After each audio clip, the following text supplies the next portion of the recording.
નમસ્કાર ખેડૂત મિત્રો, કિસાન સફર પરિવારમાં હું એજે મૂળિયા આપનું હાર્દિક સ્વાગત કરું છું. ખેડૂત મિત્રો, ખેડૂત સુખી તો બધા સુખી આ વાત લઈ અને આપણે દર વખતે ખેડૂત મિત્રોને મળીએ છીએ અને ખેતીની જે છે એ કંઈક ને કંઈક નવી વાત એ મિત્રો આપણે કરીએ છીએ. ત્યારે મિત્રો રેનગેન દ્વારા જે દવાનો છંટકાવ જે છે એ કરવામાં આવે છે, જે ટ્રેક્ટર સ્પ્રેડ દ્વારા જે છે એ છંટકાવ કરવામાં આવે છે એની વાત એ મિત્રો આપણે આજે કરવાના છીએ. આ પંપ જે છે એ કેવી રીતનું કામ કરે છે, કેવી રીતના જે છે એ ખેડૂતો માટે જે છે એ ઉપયોગી બને છે, કેટલા માણસોની જે છે એટલે આ સમયગાળો એટલે મજૂરોની મહામારી કે મજૂરો જે છે એ મળતા નથી, ત્યારે એવા સમયગાળાની અંદર આ ટ્રેક્ટર ઓપરેટેડ પંપથી એ કેટલો ફાયદો થાય છે એ ભાઈ પાસેથી આપણે જાણવાનો પ્રયત્ન કરીએ. સૌ પ્રથમ ભાઈનો પરિચય લઈ અને ત્યારબાદ જે છે એ મિત્રો આ પંપ કેવી રીતનું કામ કરે છે એની વાત કરીએ. આપનું પૂરેપૂરું નામ? હેમંતભાઈ પોપટભાઈ. હેમંતભાઈ પોપટભાઈ. તમારી અટક? ગાબુ. ગાબુ. ગામ તમારું? ખેરડી. ગામ ખેરડી. તાલુકો? તાલુકો સોટી. તાલુકો સુરેન્દ્રનગર. તમારો મોબાઈલ નંબર? Mobile number 63 52 63 52 40 15 16. 15 16. ગાબુભાઈનો નંબર છે. હવે ગાબુભાઈ, તમે જે છે એ આ ટ્રેક્ટર ઓપરેટર પંપ શા માટે વસાયો, એમ શા માટે તમે લીધો? એમ આપણે દવા છાંટો મજૂર નતા મળતા ને, એના કારણે. બરોબર છે. ફાયદો થાય, આનાથી ફાયદો થાય એટલા માટે જે છે આવી રીતનો તમે આ પંપ વસાયો. બરોબર. આ પંપ જે છે એ કેટલાનો તૈયાર થયો, કેવી રીતનો તૈયાર થયો અને આ પંપથી શું તમને ફાયદો થયો? તૈયાર આપણે આવ્યો છે 50,000 નો. 50,000 રૂપિયામાં જે છે એ પંપ તૈયાર થઈ ગયો છે. બરોબર છે. અને આની અંદર જે છે એ કેવી રીતની કામગીરી કરે છે એ અમારા ખેડૂત મિત્રોને દેખાડો. એમ આની અંદર આપણે સર્વિસ સ્ટેશન આવે.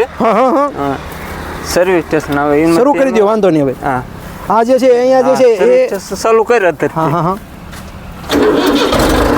ટ્રેક્ટર આરે હલર નું હોય ને, એનાથી ડાયરેક્ટ જોડી દે. બરોબર છે કે ડાયરેક્ટ સર્વિસ સ્ટેશન ઉપડે અને ડાયરેક્ટ જે છે એ આ પંપ જે છે એ આપી દીધેલો. બરોબર. એમાંથી પંપ ને દવા આપી દીધી. આ ટાંકી જે છે એ સ્પેશિયલ પ્લાસ્ટિકની તૈયાર ટાંકી છે. કેટલા લીટરની ટાંકી છે? ટાંકી છે 600 લીટરની ટાંકી છે. સરસ. એટલે કે 600 લીટરની અંદર જે છે એ મિશ્રણ કરી અને છંટકાવ કરવાનો. સાથે સાથે જે છે આ જે છે એ હકેલવાનું આપણે. બરોબર. હારવાર હકેલાતું છે. સંટીન પાસ આવ્યું ને હકેલવાનું. અને જ્યારે ખેંચતા જાવ ત્યારે કાંઈ જરૂર જ નહીં. આ નળી કેટલી રાખો છો તમે? નળી છે 700 ફૂટ જેવી છે. બરોબર. એટલે કે ઓલા સેટે સુધી ઠેઠ પહોંચી જાય. અને આવી રીતનું કેટલું અંતર જે છે એ કાપે છે? 3 કેર આમ ઉપાડે, 3 આમ ઉપાડે. બરોબર. એટલે 6 બે બાજુ 3 લઈ જાય. એટલે 100 લઈ જાય. વસાડે જગ્યા મૂકવાની. વસાડે જગ્યા મૂકવાની. મિત્રો અહીંયા જે છે પંપ શરૂ જ છે. હવે આપણે જોઈએ કે કેવી રીતનું જે છે એ છંટકાવ કરવામાં આવે. તમે લઈ લેજો. તું ચાલુ કર. મિત્રો આપણે જે છે એ કેવી રીતનું આ કામ કરે છે એ અહીંયા જોઈ રહ્યા છીએ કે કર ચાલુ.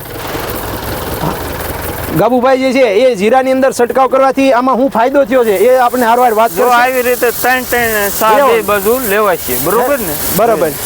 આવી રીતે પવન ન હોય તો 4 લેવાય. બરોબર. બરોબર છે. આપણે ગમે મોલમાં હાલે. આવો કપાસમાં હોત હાલે. કપાસમાં હાલે. કપાસમાં હાલે. બરોબર. આગળ વહી જાય. જીરામાં હાલે.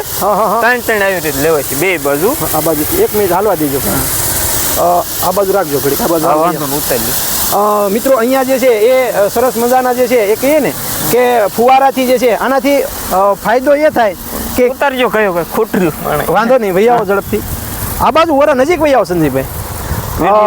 અહીંયા જે છે એ પિયત જે છે એટલે કે ટૂંકમાં અત્યારે આપણે કહેવાય કે ભાઈ ફુવારો જે છે એ પાણી જે છે એ ખલાસ થઈ ગયું, પણ છતાંય જે છે એ 3 ફૂટ સુધી લઈ શકીએ છીએ. 3 કેરા લઈ લેશે. 3 કેરા આમ 3 ફૂટ 3 કેરા આમ 3 આમ. અને આ એના માટે જગ્યા મૂકવી પડશે. ખાલી આટલી જગ્યા મૂકવો નળે પૂરતી. બરોબર.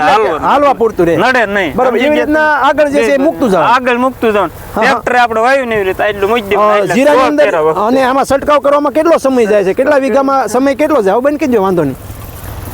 સમય આપણે 8 દિવસ 60 છે. 8 દિવસે 60. અને એમ નહીં, હું એમ કહું કે આ જે છંટકાવ તમે જ્યારે કરો ત્યારે જે છે ટાઈમ કેટલો જો? એમ કેટલા વીઘામાં કેટલા કલાકમાં? 10 વીઘા હે. આંપા ફરી જાય.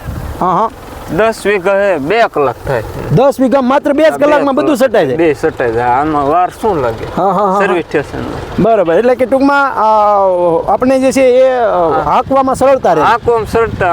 આખો જ સાઈડ તો દાડી એ નથી થઈ રહી. આપણે એટલું કામ આપે તૂટી જાય તો એ આમાં વજન ઉપાડવાની માંથી મુક્તિ મળે. આમાં કોઈ જાતનું આપણે તકલીફ નળે ફેંકેલવાની. બરાબર. હવે 2 જણા હોય એટલે 2 જણા સટાઈ જાય. હા, 2 જણા એ 10 વીઘા 2 કલાકમાં સટાઈ 2 કલાકમાં સટાઈ. બરાબર. અને આ કોઈ પણ પાક નાનો હોય મોટો હોય ઘણો તો મોટો હોય તો હાલે. બરાબર. હું તો હાલે. અને આમાંથી તમને શું સરળતા રહી છે? કેટલી સરળતા રહી? આમાં અમે બહુ ફાયદો રહ્યો છે. એમ થાકી ગયા હતા એટલે 8 વર્ષ નો લીધો હોય ને. 8 વર્ષ થયા. બરાબર. બધું બકાલામાં ગીનીમાં 60 જ સીવે. બહુ કામ આપે. એટલે આ વખતે જીરું કર્યું છે? આ વખતે જીરું 10 વીઘાનું. જીરું 10 વીઘાનું કર્યું છે. બીજી વાડીએ છે આપણે. બીજી વાડીએ પણ ન્યાય કરેલું છે. બરોબર. અને આ પંપ જે છે એ આપણા ખેતરમાં કામ કરીએ કે એ સિવાય બીજે જ્યારે લઈ જાવ તો પણ લઈ જઈએ? બીજે લઈ જાવ ભાડે દેવો તો હાલે. આપણે ઘરનું જ કરવી છે. બરોબર. ભાડે નથી. બરોબર. પણ એમને ઘણે રાખી. બરોબર છે. એટલે કે ટૂંકમાં આ જાતે જે છે કદાચ વધેનો સમય હોય તો જઈએ કે એટલે આ પંપ વાપરવાથી ઘણો બધો ફાયદો થાય. એની વાત જવા દો એટલે ફાયદો આપણે બહુ સરળ થાકવી નહીં. પેલા તો હા, એક તો સમય આપણો જે છે શક્તિ આપણી બસે. 2 કલાકમાં છટાય થોડી ગમે ત્યારે દવા છાંટે આળા કરી જાય. આવલાની અંદર જે છે એ એટલે કે ટૂંકમાં આપણો કસમયનો સમય હોય પણ એમાં પણ છંટકાવ વાપરી અસમય તે વાપરી શકો. 8 વાગ્યા હોય તો વાપરી શકો. બત્તી લઈને છાંટે શકો. રાત પડે અને અઠવાડિયે છંટકાવ મારવો હોય તો મરાય જ જાય. મરાય જ જાય. આમાં ઠાકો ને એટલે મરાય જ જાય. ખૂબ સરસ મજાનું જીરું પણ જે છે એ ગાબુભાઈ નું ખૂબ સરસ મજાનું જીરું પણ જે છે એ તૈયાર કરેલું છે. આવું છે એટલે ખૂબ સારું છે. એટલે કે ટૂંકમાં ઘણું બધું જે છે એની અંદર ખૂબ સરસ મજાનું જીરું તૈયાર છે. હવે ગાબુભાઈ આની અંદર જ્યારે દાણો ખૂબ સરસ ભરાણો છે તો દાણો જે છે એ ફોફળો દાણો ન થાય. જો આવી રીતનો દાણો જે છે એ અત્યારે આ પ્રશ્ન છે. તો આ ફોફળો દાણો ન થાય ને એટલા માટે તમારે જે છે ને આપણે સ્ટેપ અપ ની ભલામણ કરીએ છીએ. જે સ્ટેપ અપ આવે ને એ સ્ટેપ અપ એ એક પંપમાં 25 ml નાખીને છંટકાવ કરજો. એ સ્ટેપ અપ ના 2 છંટકાવ જો આમાં કરી દેવામાં આવશે તો આ એક પણ દાણો જે છે ને એ ફોફળો દાણો નહીં થાય. બરાબર.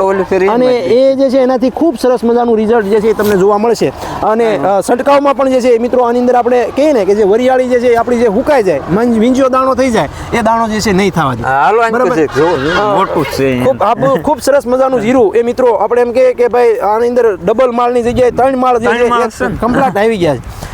ત્યારે નથી બહુ સરસ મજાની વાત એ મિત્રો અહીંયા આપણે જોઈ રહ્યા છીએ કે કેટલું સરસ મજાનું જીરું આપણા ગાબુભાઈ જે છે તૈયાર કર્યું છે. આપણે 9 વખત દવા છાંટ્યો. 9 વખત દવાનો છંટકાવ કર્યો. ખૂબ સરસ મજાની માહિતી જે છે એ આપણને ગાબુભાઈ આપી. ગાબુભાઈ તમે અમારા ખેડૂત મિત્રોને ખૂબ સરસ મજાની માહિતી આપવા બદલ હું એજે મૂળિયા આપનો ખૂબ ખૂબ આભાર માનું છું. ખેડૂત મિત્રો આપણે જે છે એ કહીએ ને કે ભાઈ ખેતી જે છે એને જે ટેકનિકથી એટલે કે ટેકનિકલ જે આપણા જે આધુનિક સાધનો જે છે એનો ઉપયોગ જો કરીને વસાવવામાં આવે તો ચોક્કસ જે છે એ ફાયદો આપણે થાય છે. બરાબર. બાકી તો જે છે એ આપણે 10 વીઘામાં છંટકાવ કરવા માટે આખો દિવસ જે છે વયા જાય 3 જણા તો ત્યારે આ ખૂબ સરસ મજાનું જીરું જે છે એ ગાબુભાઈ તૈયાર કર્યું છે. તો મિત્રો તમે પણ જે છે એ આવા આધુનિક સાધનોનો ઉપયોગ જે છે તમારા ખેતીની અંદર કરો. અને વધારાની માહિતી માટે આપણે જે છે એ ગાબુભાઈનો નંબર આપેલો છે. તમે એમનો પણ સંપર્ક કરી શકો છો. કિસાન સફરનો હેલ્પલાઇન નંબર છે મિત્રો 78 78 26 12 30. આ નંબર ઉપર મિત્રો ફોન કરીને વધારાની માહિતી તમે મેળવી શકો છો. ખેડૂત મિત્રો તમે પણ જો જીરું છે આવા કોઈ પાકો વાયો હોય તો ચોક્કસ જે છે એ અમારો સંપર્ક જે છે કરજો. જેથી કરીને જે છે એની અંદર જે છે એ જીરું જે આપણું જ્યારે ખાટું થઈ ગયું છે જીરું આપણું કમ્પ્લીટ થઈ ગયું છે તો હવે એમાં કઈ માવજત કરવી ચોક્કસ જે છે એ સંપર્ક કરી અને જે છે એ માહિતી મેળવજો. ગાબુભાઈ અમારા ખેડૂત મિત્રો માટે ખૂબ સરસ મજાની માહિતી આપવા બદલ હું એજે મૂળિયા આપનો ખૂબ ખૂબ આભાર માનું છું. ખેડૂત મિત્રો ખેડૂત સુખી તો બધા સુખી.